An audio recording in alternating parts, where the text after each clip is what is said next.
The subject of dissociation in terms of how people cope with life is quite broad and quite misunderstood often by the general public. But let's look at some typical coping ways that we cope. We cope by dissociating when we're involved in a game. You get so involved in it, you're just lost in the game and hardly recognize that the world is going on around you, or a kid playing with a doll or a truck.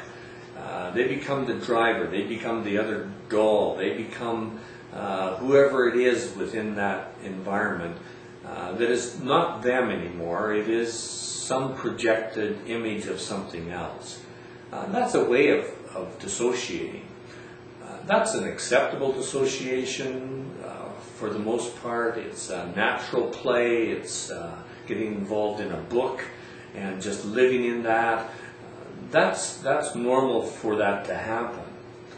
But when it starts taking over a person's life, and when they live more in the dissociative time rather than in the real time, that becomes a problem, and it starts to control how they respond to their world around them. They get then confused as to whether they're the real person responding to it or their dissociative self is responding to it. Dissociation can even get to the place where they live in the other person's world. Another entity is how they live. It's referred to as dissociative identity disorder. And when that becomes the predominant way in which a person is trying to address the realities of life in adulthood or teenage life or whatever, that becomes a hindrance to a person's growth and health and maturity.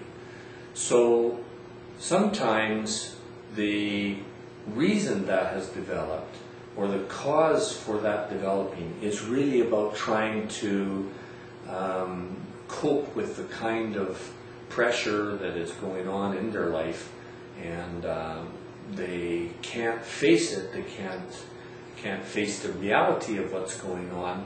Let's say a bad marriage or a bad friendship or whatever, and so they imagine them to be something else because it's too painful to accept the reality of what is actually happening, that somebody doesn't love them or doesn't care about them or is abusing them or hurting and harming them in some way.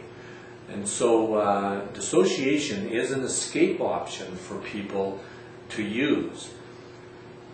One of the things that has been important in my practice, both in person with clients with dissociation struggles, or even online doing distance therapy, then what I've found is that the individuals, when they get to understand what was the root cause of it, when it started, when they started noticing them do that, then it became evident to them that the reason they were dissociating was not just about playing with their doll or driving their toy truck or doing the dress up different ways. It was a way of escaping from something else that was happening that was hard and difficult for them.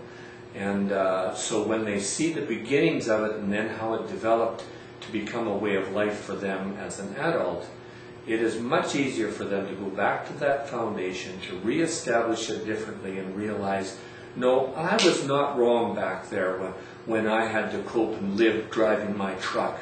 It was not my problem. It was what was going on, the abuse that was going on in my life or whatever.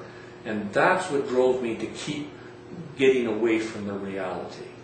And so that then helps them to understand the dissociation that they're doing at the moment, in saying, no, that's not, it's not, this is not the problem. Here is the problem. And when they identify that as the problem, oh, it's just amazing how people start getting a hold of that and realizing that they don't have to live in that alter ego life, but they can live in the reality of the moment and address the issues and move then from the coping to the conquering and being in charge of their life, owning their own power and living whole and free.